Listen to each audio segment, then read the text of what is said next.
Good. What do we think? It is 7 o'clock? Can we, I think Father Tom would like to welcome. Of course. Yeah, no problem. You want to come up to the front? That'd be great. All right. Well, it's always nice to have people from other places here, and this is a very fruitful and interesting series. I really enjoyed last week, so welcome if you're not from Trinity, and good to see you if you are. And the bathrooms are in that direction, but we're really glad to be hosting this. It's very important for us to be looking at ways to care for the earth and for God's creation. So welcome to our guests tonight. Thank you. So, good evening, everyone.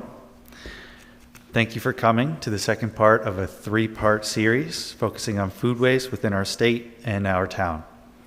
My name is Tyler Bound. For those that don't know, I'm the Sustainability and Compliance Manager for the town. It's nice to meet you. If I've never met you before, thank you for coming. Many of you may have attended last week's talk highlighting backyard composting and food waste reduction for our schools. Thank you to those who attended and to our speakers, Melaine and Erica, who is not here at this time.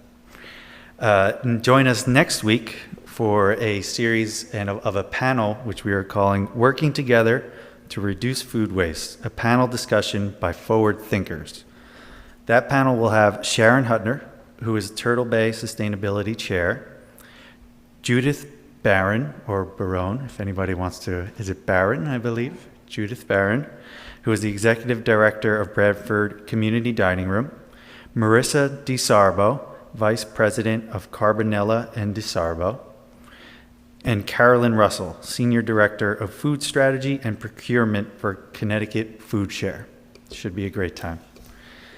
Tonight we continue the food waste story by taking a broader look at the food waste crisis that is taking place within the state of Connecticut. Our guest speaker tonight comes to us from the Sustainable Materials Management Department of Connecticut Department of Energy and Environmental Protection. Please help me to welcome Cheryl Baldwin.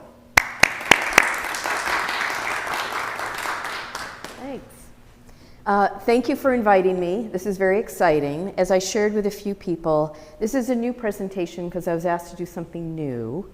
And it sounded like you wanted not only an overview of all the issues around food waste, but also some solutions and things that you could implement perhaps as a community or as individuals. So it's a test, if you will. You're my guinea pigs. I have a colleague here who's taking notes. She's critiquing me. So by all means, give me feedback if you think there's ways to improve it.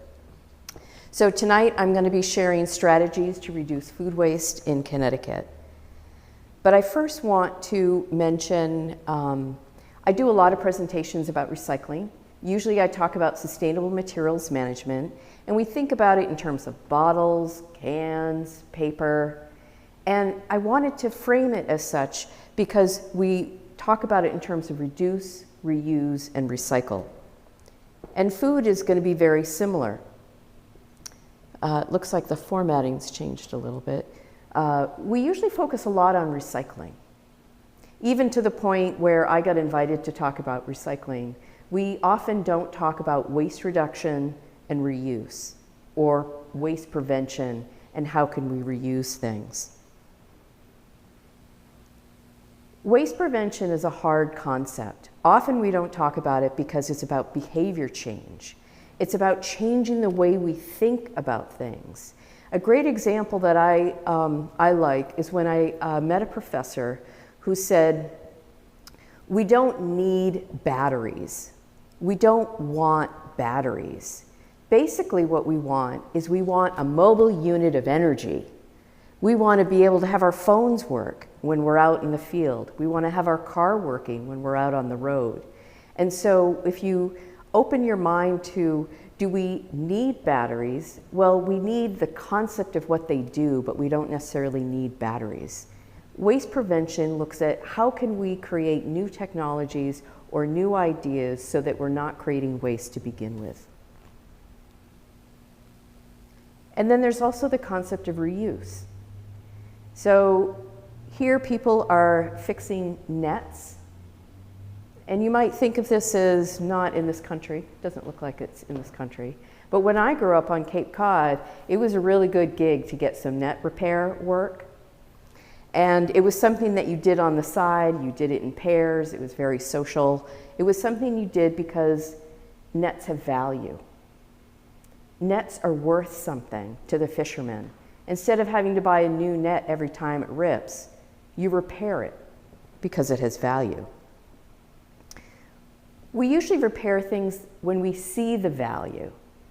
When we see a car can be repaired, our home can be renovated, but we don't always see value, like clothing.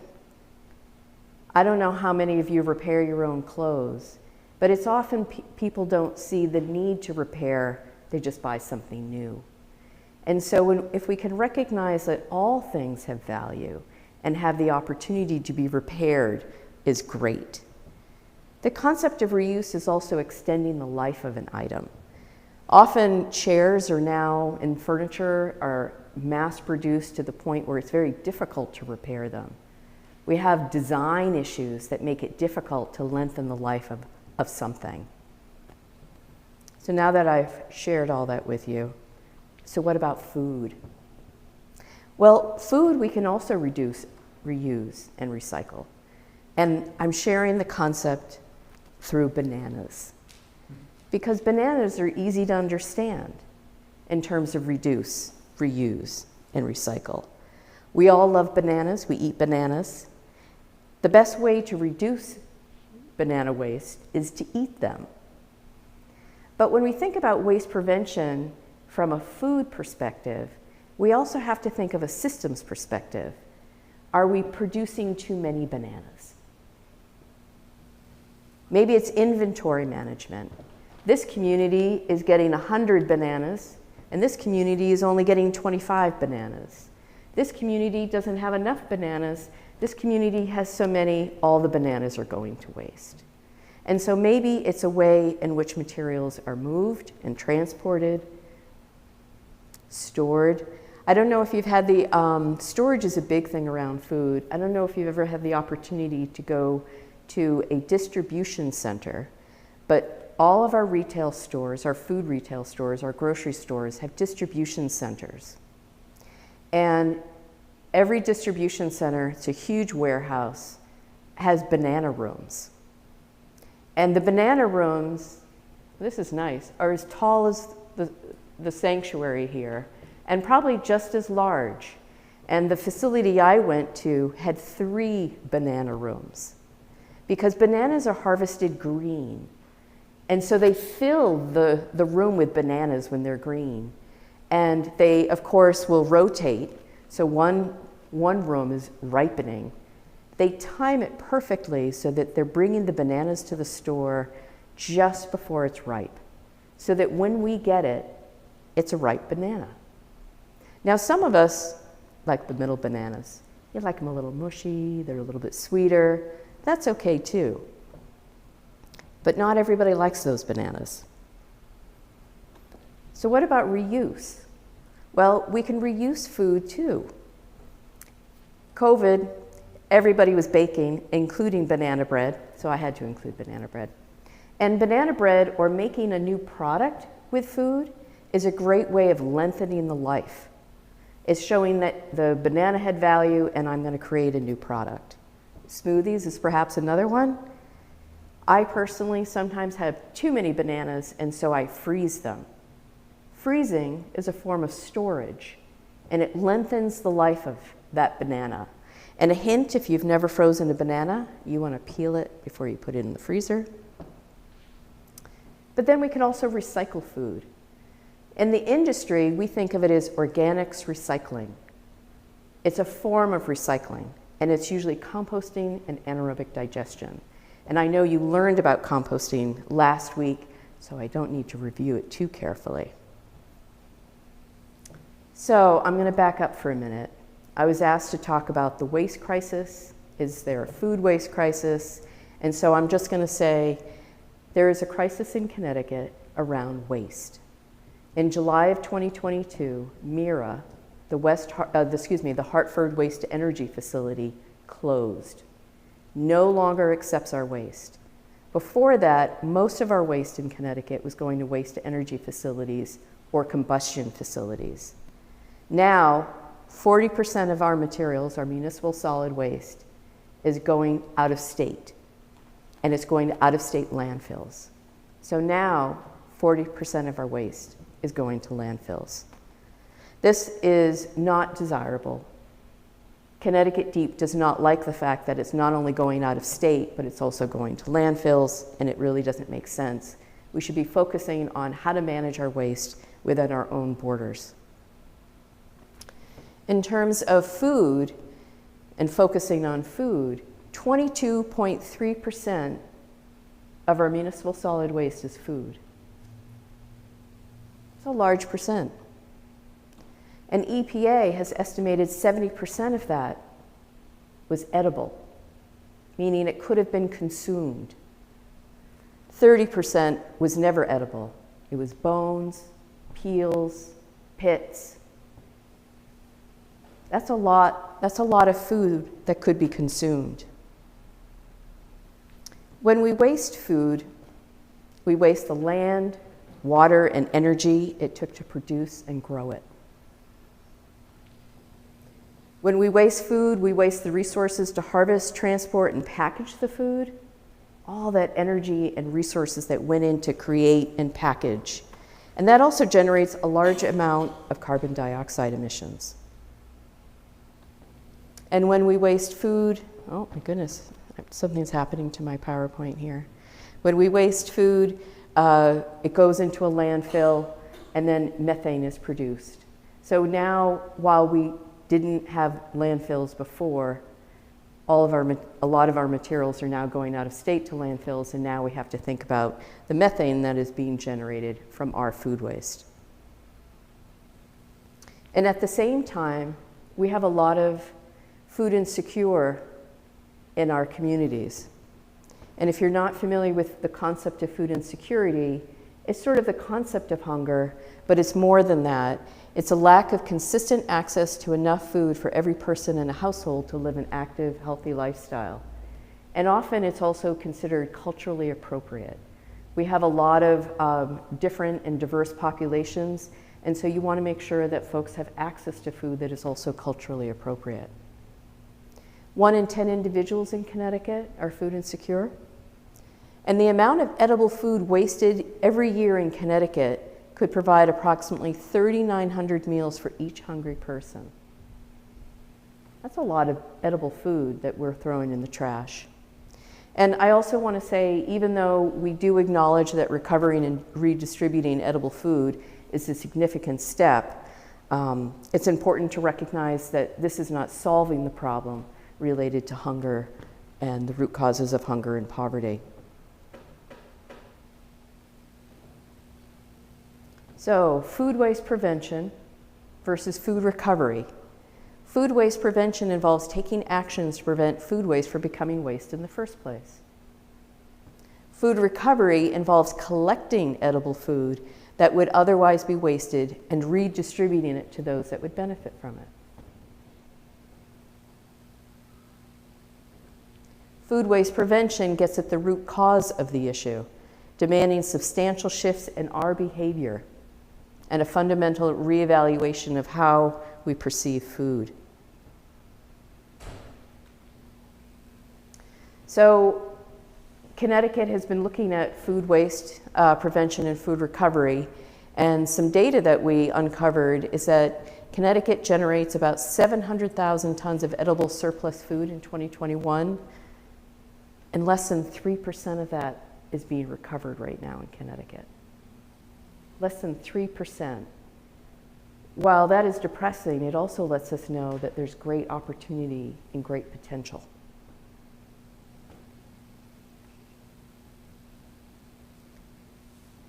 And working with a fellow this summer, he wrote, while food recovery serves as a commendable solution by addressing disparities within the system, utilizing edible food waste from diverse sources to combat issues such as food insecurity and hunger it tends to bypass the underlying issue.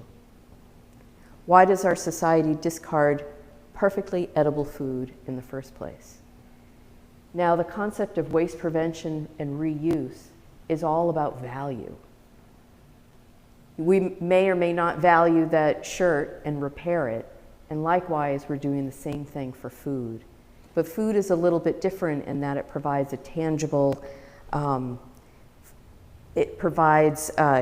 food for humans, which is basically, sometimes people need this for basic survival.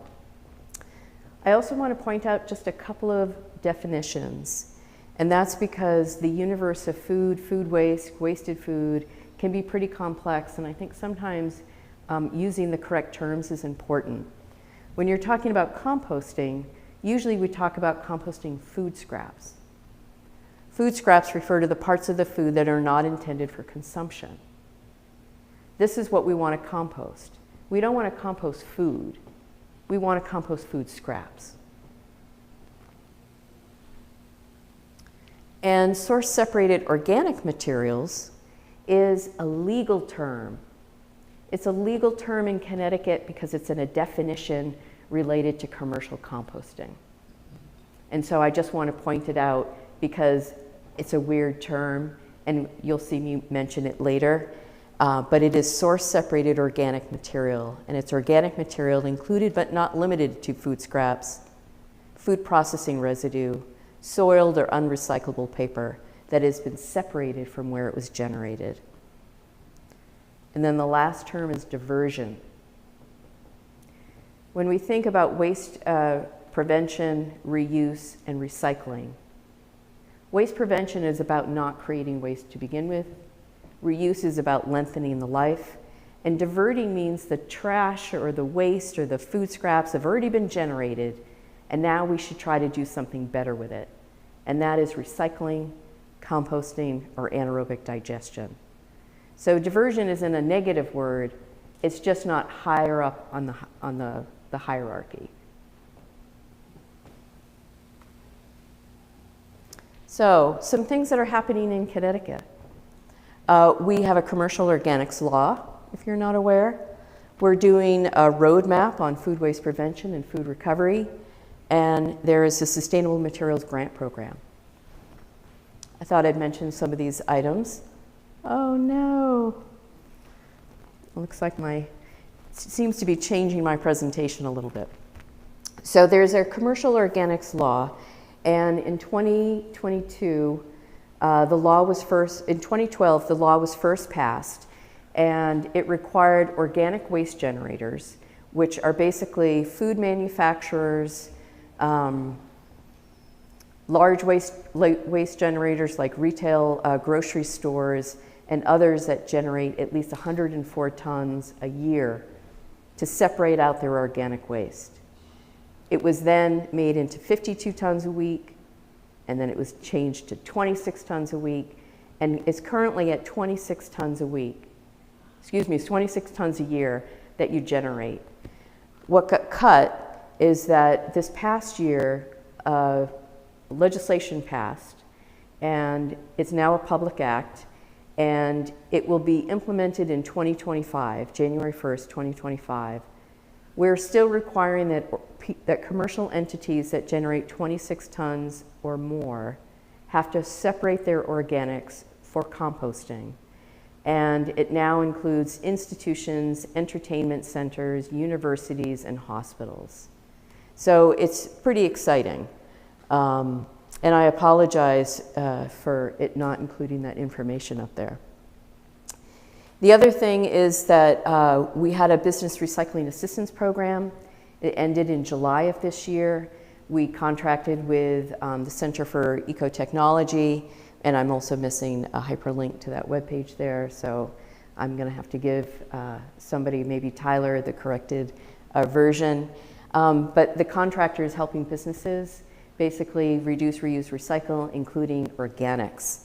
And we're hoping to have a new RFP out sometime this fall or next spring so we can continue that program for businesses. Oh, there's the page, okay. So I guess the old one didn't get deleted. So you can see see if I remembered everything correctly. Another program is the Food Waste Prevention and Food Recovery Roadmap, where basically we had a fellow this summer. He was sort of a grant, he was granted to us through the Environmental Defense Fund and REFED, which is a national organization that works on food recovery and climate. And he helped us basically create this drafted roadmap. It's still in draft form, it's not for public consumption yet, but sometime this fall we hope to send out the draft so people can give us feedback. But we are trying to understand what are the issues, what are the challenges, what are the opportunities. We've set up listening sessions with food retailers, food recovery organizations, food banks, and others to try to understand the challenges and opportunities. We set up a working session, which was really great, and we're in the process of creating some high-level policy ideas. A main policy idea that has come out so far is changing food date labels. If you're not familiar with food date labels, it's all those labels on food that says expires by, sell by, use by, and best if used by. They're very confusing. The date labeling laws are not federally regulated. Some states have laws, some states don't have laws. It causes really a large amount of confusion for both businesses and consumers. And as a result, a lot of food is wasted. And so in trying to prevent food from being wasted, this is a great thing to change. Another effort that's a bit unusual is the Sustainable Materials Management Grant Program. This combines the concept of collecting food scraps for composting and anaerobic digestion with unit-based pricing. So unit-based pricing is basically treating trash like a utility in the sense that it is focusing on trash, not on recycling, and it's being charged by volume. I don't know how it is in Branford, but in New Haven, I pay for trash through my taxes. I have no incentive to reduce or reuse. Personally, I do, but there's no incentives. I have a big 64-gallon cart, and I can put 1 bag of trash, 2 bags, 3 bags, 5 bags. I can have a bag on top, doesn't matter. The guys are gonna pick it up. No incentive. When you're using unit-based pricing, you usually charge a certain amount per unit of trash. Most people use bags because bag is easy. You're charging $1, $2, $3 a bag. When I lived in Michigan, it was $2 for a 30-gallon bag. Well, what do you think happens when you're charged $2 for a 30-gallon bag for trash every week? You're motivated, you're incentivized, you're gonna recycle more, you're gonna review the guidelines, make sure you're doing everything you can, you're gonna compost if you can, you're gonna bring your textiles for reuse if you can, you're gonna donate that old furniture to Goodwill, etc. Well, this program combines those concepts where they take 1 bag for trash and then another bag for food scraps. What's interesting is this pilot, just so you are aware, not many communities are doing this in this country. And so when we're demonstrating and piloting the communities in Connecticut, it's actually, it's a pretty big deal in the country. People are wondering what the results are going to be like for this study. Every resident in those pilot towns will get an orange bag for trash and a green bag for food scraps. And it's called a co-collection program because they put both bags in the trash bin. And then they're separated later on by color, right? Throw all the green over here, all the orange over there. Some programs are a little bit different. They're not doing it curbside, they're doing it at the transfer station, and so they're separating it at the transfer station. But it is still a test to try to understand when people are doing this program, are they incentivized to reduce? Are they incentivized to compost? And are they incentivized to do other things like improve their recycling program? And so a number of communities have been given funds, grant funds for this, and some of the high-level goals are to support municipalities to conduct these pilots and then gather the data to really understand how to improve our systems in Connecticut. trying to evaluate how we're collecting, assessing how it's working, are people participating, etc. And these are the towns that are participating. I'm not involved in this program, so I can't tell you the results, but I can say just sort of qualitatively, I have heard that some towns have increased their recycling rates as a result of the program. Some have had beautiful, clean food scraps that people are amazed that people are reading the guidelines. And I think a lot of communities are interested in continuing the program beyond the pilot time. So in my mind, this is very exciting. It just shows us that big changes are happening in Connecticut. And then we have other municipal efforts that have nothing to do with us. We have, in addition to the towns that are participating in the grant program, we have towns that are collecting food scraps at their transfer station. Is Branford one of them? Yes. Okay. Sorry, you're going to notice I forgot to put you on the slide. And then if you're not aware, there's a Zero Waste Schools Coalition. Sounds like last week you were talking about composting at schools. There's a whole group of schools that are talking about sharing tables, food recovery at schools, and collecting food scraps from the cafeteria. And then we also have municipal transfer stations composting at the transfer station. And then we also have groups of municipalities that are hoping to build new compost facilities. So what can we do as individuals? We can follow the same guidelines. Food waste prevention and food loss. Think about what you can do in your own home. Plan a meal. Plan your meals ahead. Write your shopping list ahead of time. Try not to do impulse buys at the store, and then make the meals you have planned. My husband loves mangoes. Every time they're on sale, he buys mangoes, and I'm like, what are you going to do with the mangoes? He's like, I've got ideas, but I can tell you I compost mangoes a lot because they end up getting pushed in the bottom. I'm leaving them for him. He's going to do something for them, but a lot of times he does not. So if you don't make the meals planned, or say something comes up like you decide to go out, think about which meal can you make and put in the freezer? Or which ingredients can you process in some way and put in the freezer? Think about how to lengthen the life of the food that you've just bought. And of course, eat your food. In terms of food recovery and food rescue, we have two organizations that do a lot of food recovery. In addition to food banks, we have Food Rescue US and Havens Harvest. And you could volunteer with them directly, or you could volunteer with them as a faith or social community, where you're recovering food from local restaurants or retail stores and then redistributing them to places that are in need. You could also support food recovery and food rescue in your community by letting people know about food recovery. Let your favorite restaurant know about food recovery, or the grocery store where you shop. And if they say that it's not legal, you can tell them kindly that they're wrong, and that it is legal, and that there are federal and state liability protections. And there's a hyperlink there with handouts in case you decide you want them.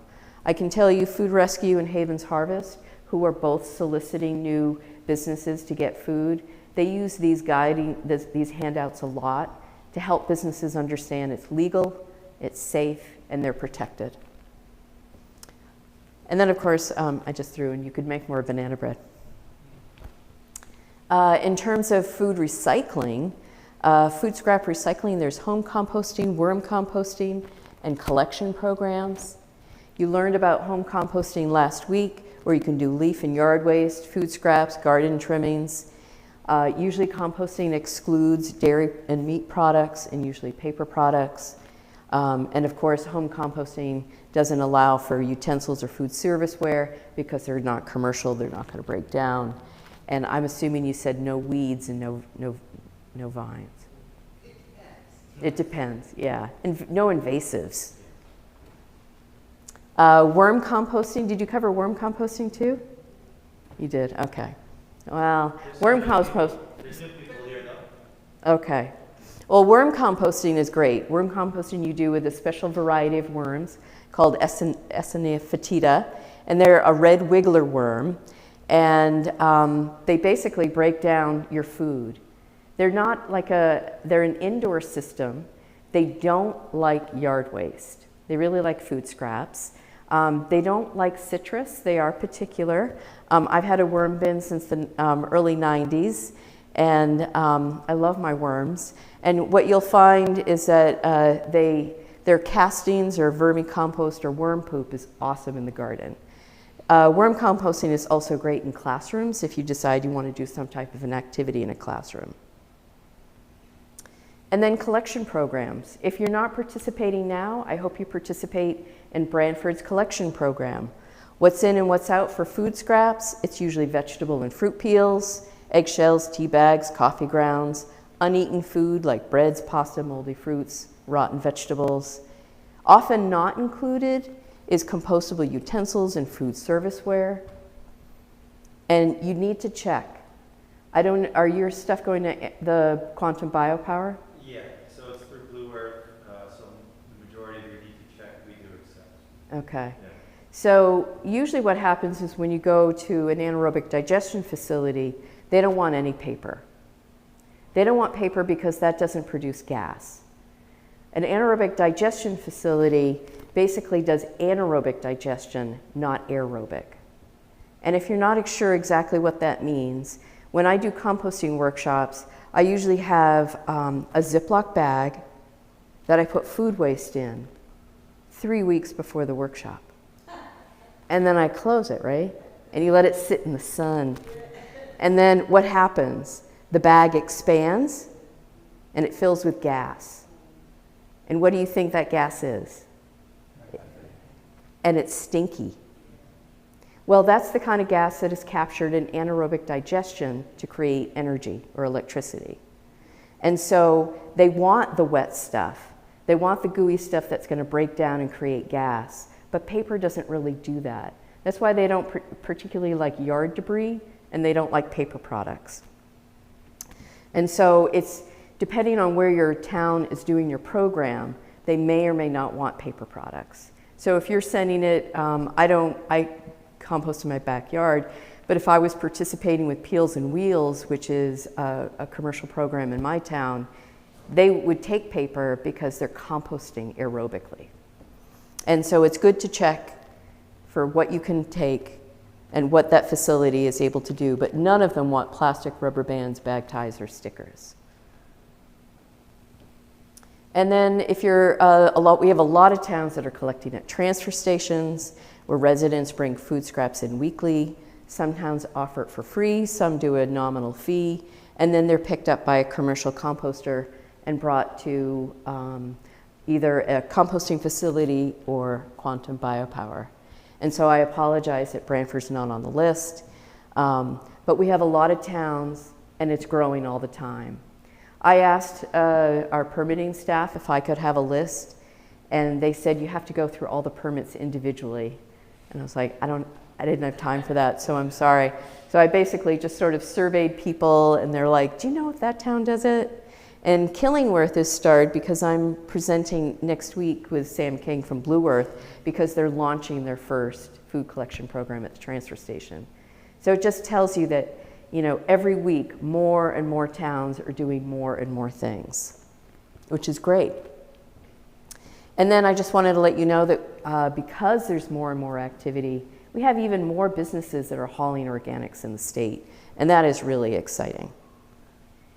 And so there's a lot of opportunities for when towns are not doing collection programs. When you're in curbside compost is in Fairfield County, Peels and Wheels is in New Haven, Blue Earth is sort of all over the state, and Action Waste Solutions is in Bridgeport, Fairfield, Norwalk, Westport, and I don't know what waste was. But, and so there's a lot of opportunities to have your materials picked up, which is great. So where does it all go? It goes to an authorized commercial facility, whether it be aerobic composting or anaerobic digestion. We also have a lot of community compost sites in Connecticut that are associated with community farms, CSAs, community gardens, and that is very exciting as well. And some are even at agricultural schools. And then we also have municipalities, as I mentioned, that are starting to compost at their transfer stations. And so we actually have a list on our webpage, and so I just thought I'd provide that list to you. And it got cut off a little bit with this, but basically, if you're interested in knowing, it gives the name of the facility and how much they're able to take and what kind of materials. The only thing that's a little off is the top one is Berlin. It's a Bright Feeds, and that is an animal feed manufacturer. So they take food that can't be consumed by humans, but it hasn't rotted yet. And they can take it and they make animal feed. And it's not just like dog food. They are using technology where they look at the protein and they do this analysis, and they create feed for chickens, cows, pigs. We got a chance to tour it. It's really amazing. And then these are the municipalities that are composting on site. And the department gets more and more requests to expand leaf composting operations at transfer stations and adding food scraps. So we are moving in a positive trend. And then here are some resources.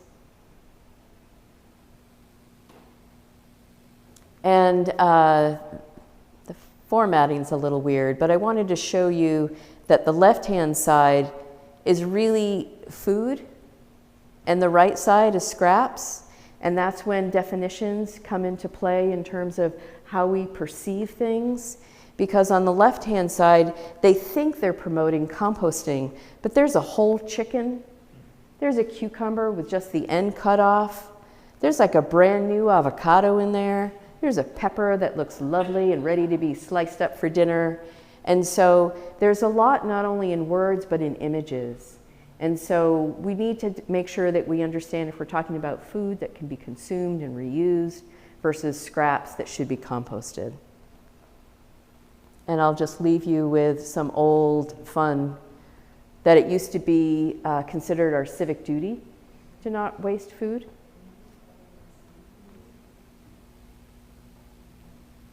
That you should buy it, cook it, use what's left, don't waste it. And that's it. Thank you.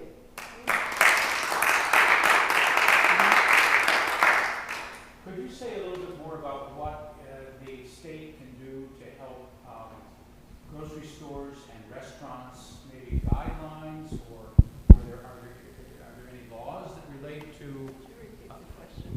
Well, I'm using my biggest voice. The live streamers. So I'm asking Cheryl if she would say a bit more about what, if anything, the state can do to help both grocery stores and restaurants to deal with leftover food, much of which, as we all know, is quite good, quite edible. I know there are efforts being made, but are there any guidelines, or is there anything in the way of a legality law here for them that will tell them how they should deal with this material? So let's break it down. First, there's a law. There's a law that says maybe not restaurants, but grocery stores, because if you are a business and you generate 26 tons a year, you are required by law to separate that material out for composting. So that's the current law. And we do have resources where it says Connecticut CET Wasted Food Solutions. The Center for Ecotechnology provided technical assistance to many different kinds of businesses, and as a result, they created a number of handouts, working documents, and videos to some of its inspiration and some of its guidance documents. And it's really about how to reduce, reuse, and recycle.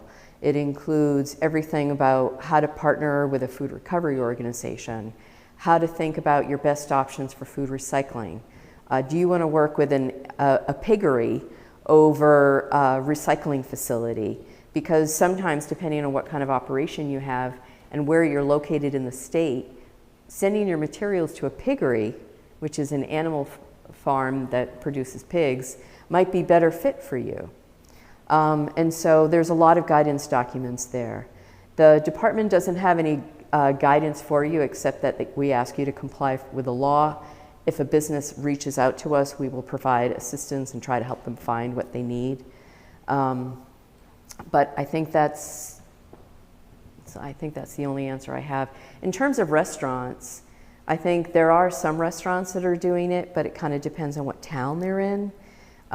Greenwich recently did something called a food waste challenge, and I was kind of hoping it would gain momentum and more towns would do it, where they actually reached out to their sort of downtown area and challenged all their restaurants to reduce, reuse, and recycle, whether it be their takeout containers or the food waste that they're generating. And a lot of them came up with techniques and ideas for how to change the way they're doing something in the kitchen. So they're reusing, or they're making broth or whatever. And then some are actually beginning to donate and work with Food Rescue US. And so everybody's doing something different, but those are examples of what the businesses can do. So some businesses are required to do stuff. Restaurants, only if they're large enough and they're generating 26 tons. Can I just follow up on that? How is the 26 tons measured? Because I'm thinking, does every organization know how much food waste they generate? There is actually a calculator that you can use that's part of the CET solutions to help you figure out whether or not you need to comply with the law. But a lot of people don't bother looking at the calculator. I think restaurants do it because it makes economic sense and they want to be part of the community and they want to do sustainable things. Grocery stores are a little bit different. And grocery stores have been doing it for a long time because the law was enacted in 2014. And they were already part of the threshold before it went down. So like, I know Stop and Shop, they do all of their material, all of their food scraps go for anaerobic digestion. It just doesn't happen to go in Connecticut because they're headquartered apparently in Massachusetts. So all of their stuff goes there. However, our other food retailers do send their materials probably to Quantum Biopower for AD. I think it's the restaurants and the medium size. It's hard to say whether or not they have the resources, and it's not just technical assistance, it's whether or not they can justify paying for another barrel. So that's when a sustainability director comes into play, or a sustainability committee, where if you could help businesses, especially in small downtown areas, how to figure out how to cooperatize so that they're sharing the recycling bin, and they're sharing the trash bin, and they're sharing the food scraps bin. And that way not every small business has 4 or 5 little containers, but that they somehow can share, especially for businesses that maybe have the same back alley or the same, they're in the same building, et cetera. So there's different ways of making it much more economical. But in terms of trying to figure out how much you generate, it's a calculator. It literally is just a calculator. How many square footage, how many meals do you serve, how many staff do you have? And it figures out, based on the type of business even that you have. Is it a school? Is it a hospital? Is it a restaurant? Is it a grocery store? Thank you. That's a lot of good information. Yes.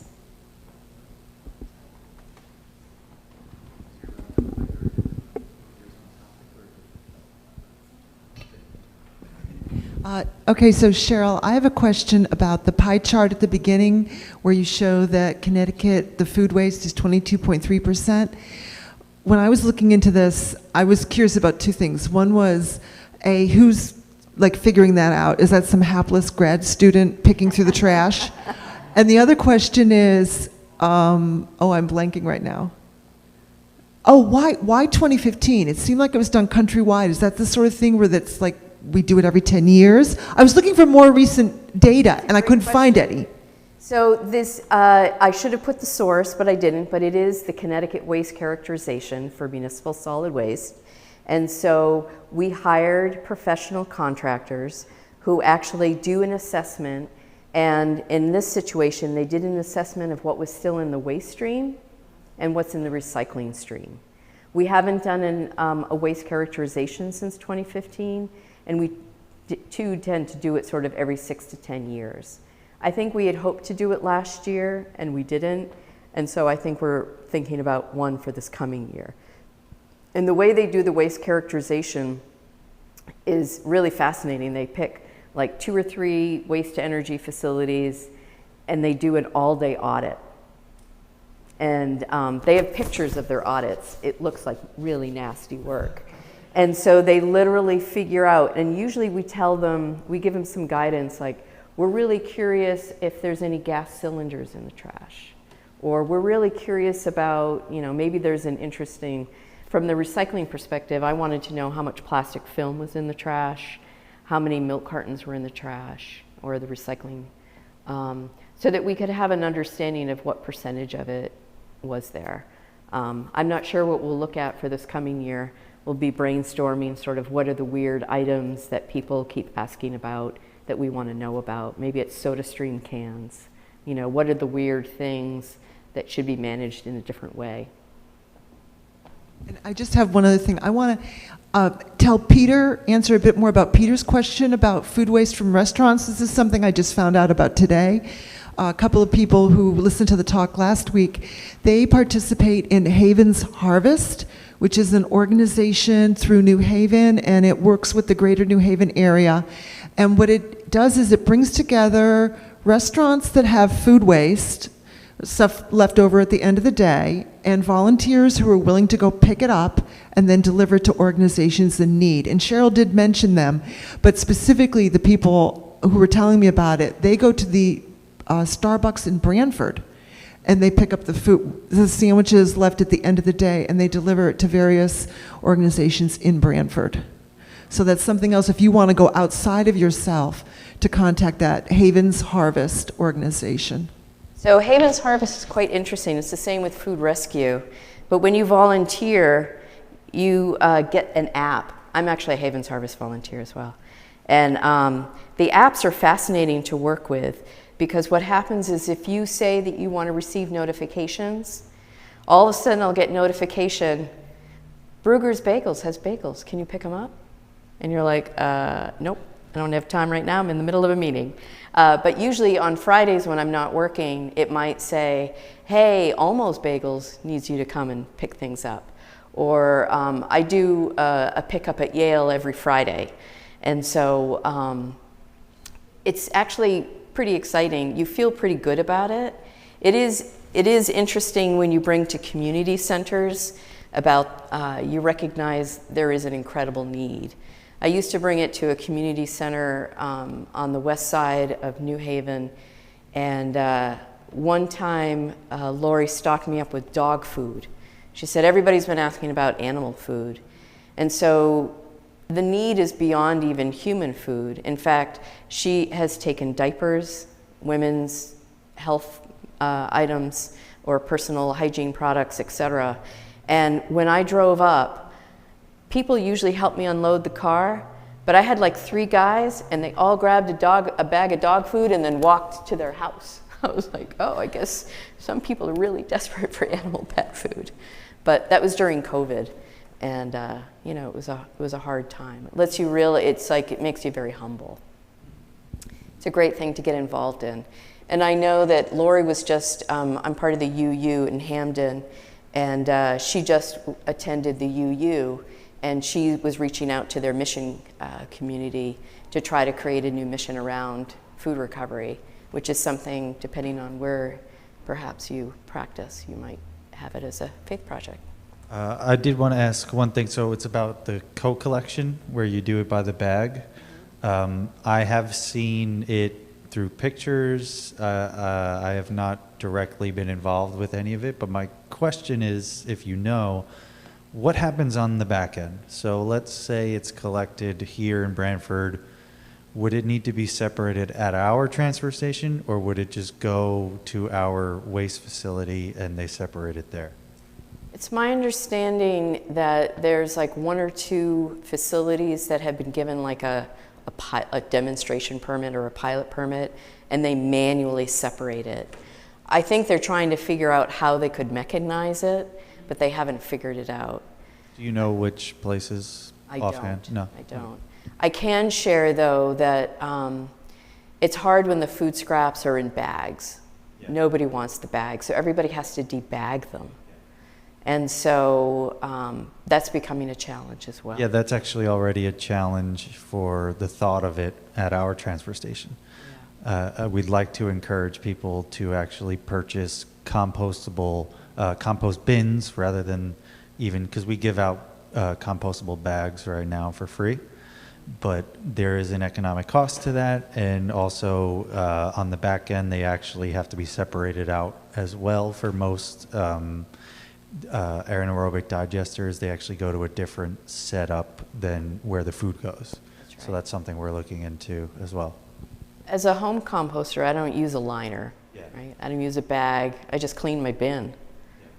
I know not everybody wants to clean their bin, but Yeah, I think someone over there had a question.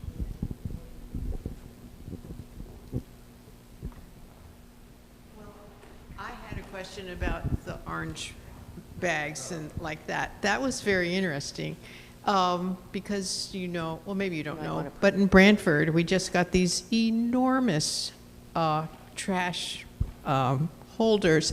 Maybe that's just to, maybe it's a labor thing. Maybe it's just, is that why we got those huge trash things? So that it's mechanized and people don't have to do the really hard job of getting those bags into the truck. But I just, it does seem like it's a disincentive to have these enormous containers that most of us have trouble fitting into our garage, driveway, or, you know, wherever. Everybody's still trying to figure out what to do with them. But I just wondered, would it be, it's very interesting to have something countervailing these huge receptacles. Like if people were interested in signing up for a pilot, maybe even just for the orange bag part of it. I don't know. I mean, everybody likes to save money, and I think you would feel, you know, quite virtuous if you know, you got some credit for having, you know, low-weight garbage bags. I don't know. Every community could create their own unit-based pricing program with or without bags. Some people use containers. When I was in Michigan, it was bags. And you have to sort of, it's complicated. It's also very political for some reason in Connecticut. In Michigan, it was not political at all. Everybody just did it. It was sort of a no-brainer. But I think that the way that taxes were set up were different. Do you pay for trash through taxes here? Yes. And so you don't feel, you know, when your neighbor has 28 bags of trash on the curb, they pay the same amount that you do, and yet it's costing your town for every extra bag of trash. And so it's something you could bring up to your sustainability director. Myself, and also there is a solid waste management commission that is a large factor in the decisions and things like that. So you could get involved, I'm assuming, with that? Yeah. And you know how to do that? I don't know how to get on the commission itself. I think it just is a set board, but you can always go to their meetings, which happen once a month. They're always broadcasted on our website when they are. I wonder if you should just repeat that. Sure, I can repeat that. So basically, how to get involved with solid waste management decisions in our town, because we did obviously just go through a large change and a lot of people were impacted by that change. We have Solid Waste Management Commission meetings once a month, and that is a place that you would be able to go and voice your opinion, maybe give ideas or things like that. I am forgetting off the top of my head right now, but I believe it is the second or third Wednesday of the month, every month. And it will be on our website right on the front page, actually, a little website learning here. If you go to the front page of our website and you scroll a little bit down, it'll say what meetings are that day. So you'll be able to catch it that way, or if you wanted to click see more, which is right below where all those are, you'll be able to see all of the meetings for the whole month. And that is where, if you have any other ideas for any other departments, you can join in on their calls and talk to them about what you would like to see done.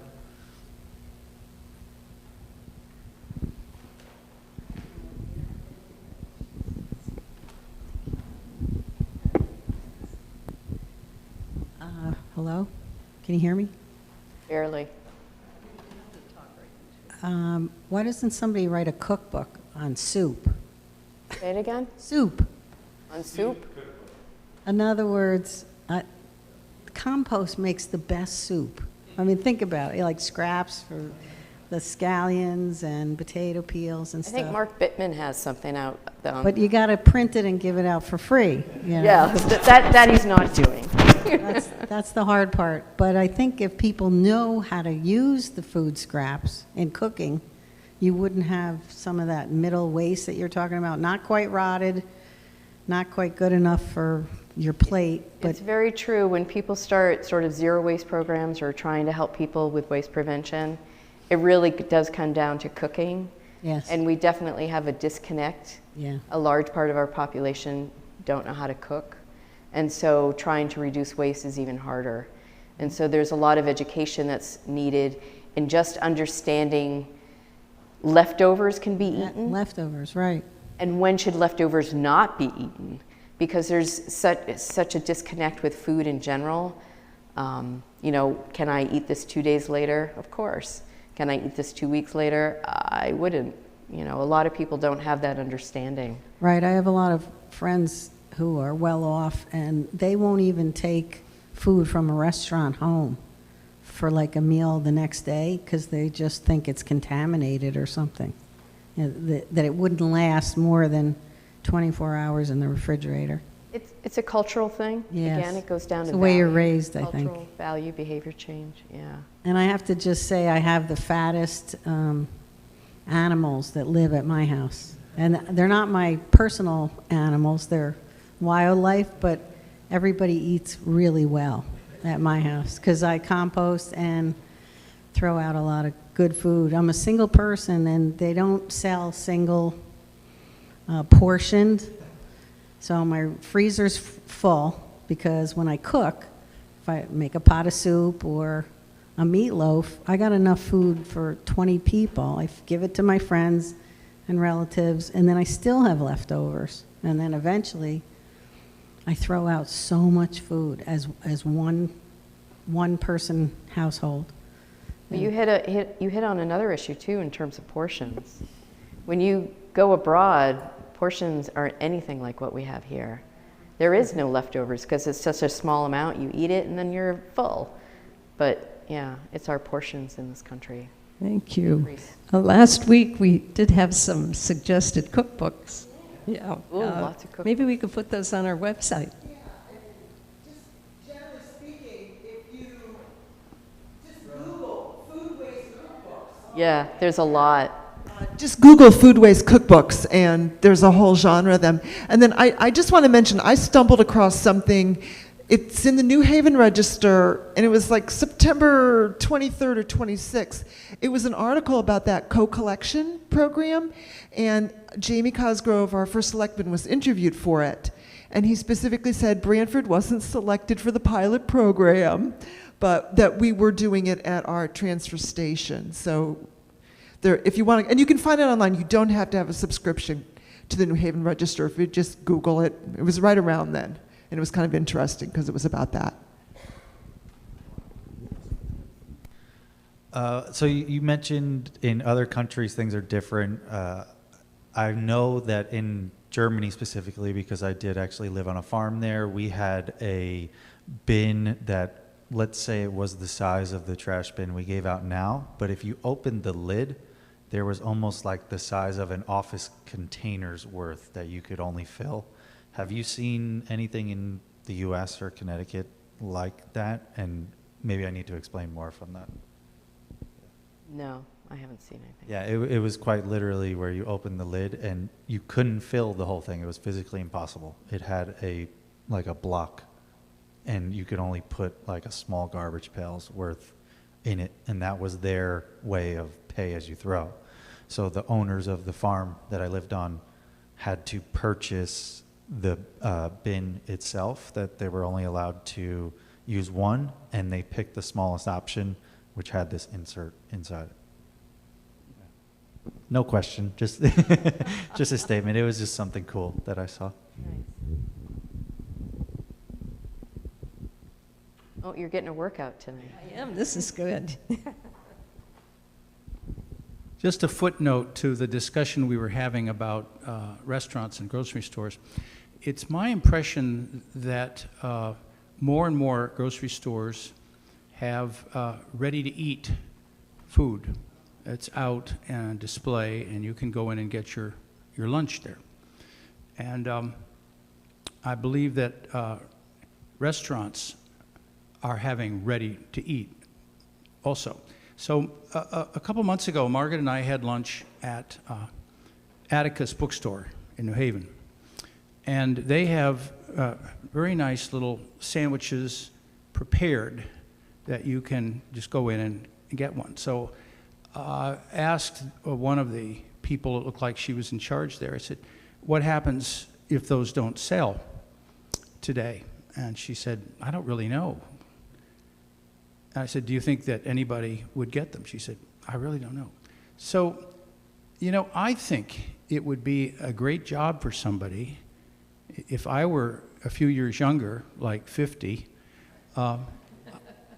I would be interested in seeing if I could do something to help take that kind of already made up, delicious, and often expensive food and get it to somebody who could use it, because oftentimes you aren't allowed to do second day. Bakeries often do day old, which is great, not 2 day old.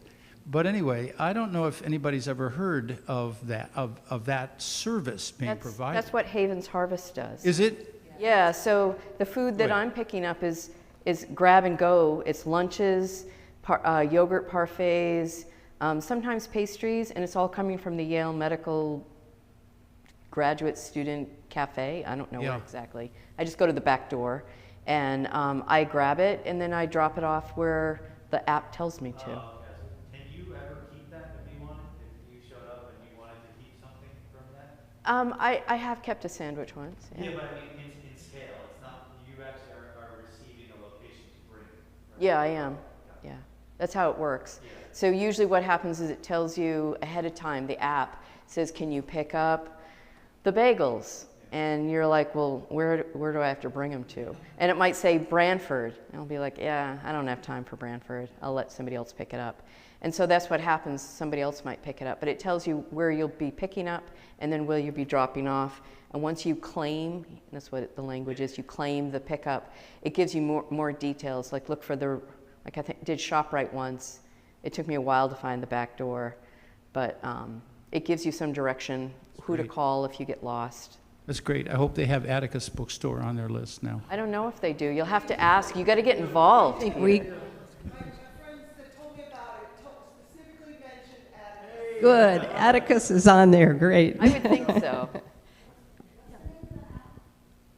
So the organization is Haven's Harvest, and they use the Food Hero app. And if you volunteer with Food Rescue, who is not really in this area, they use a different app. But Haven's Harvest uses the Food Hero app, and when you sign up for it, you say that you want to volunteer for Haven's Harvest, because the Food Hero app is used elsewhere in the country. I'm thinking of these large residential communities. What would incentivize them to participate? Because I kind of suspect they generate an awful lot of food waste. I'm sorry, what kind of a community? Large residential retirement communities. So if it's a retirement home, No, community, you know. I mean- CCRC, yeah. Pass a law, pass an ordinance in your town saying they, There's nothing to incentivize them right now. usually it's all laws that incentivize. You mandate it. You could mandate it in your town. Mandate that they have to participate with the program. They probably, we have a big retirement center here in Branford, and they probably do meet the tonnage requirement, I would think. Anyway, any other questions? Yes.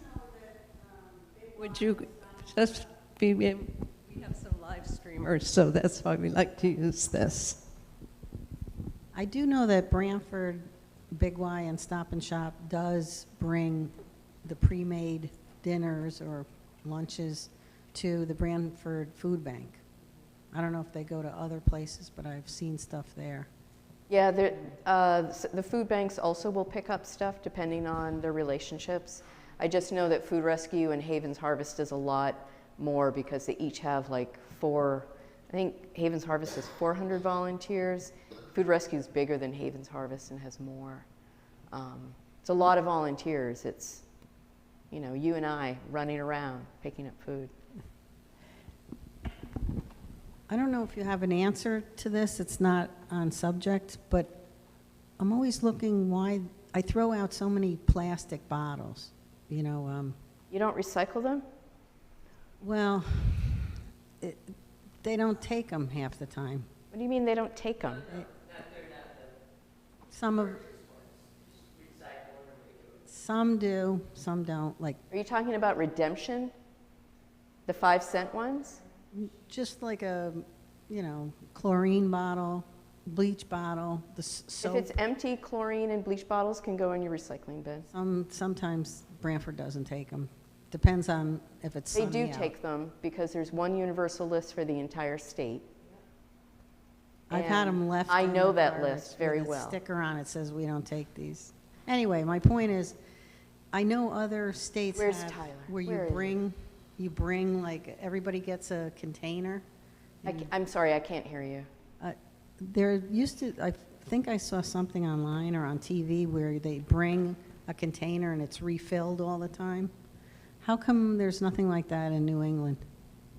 There are zero waste stores that have refillable containers. I think there's one in Newtown, there's one in Middletown, there's one in Fairfield.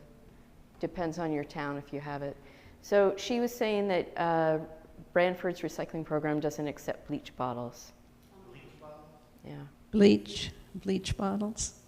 I'd say if they're empty, they're fine. Yeah, I believe so. Okay. They're acceptable. Ammonia, too. If it's empty. Yeah, if it's empty. Rinsed out, should be fine. All right, we're good? We're good. Thank you, everyone, for these good questions. Thank you, Cheryl Baldwin. This was terrific. And if you have questions about recycling, you could check the Recycle CT Wizard app. Yeah. That's its own app. There's a link at your website, right on the Right town on the website. Branford website.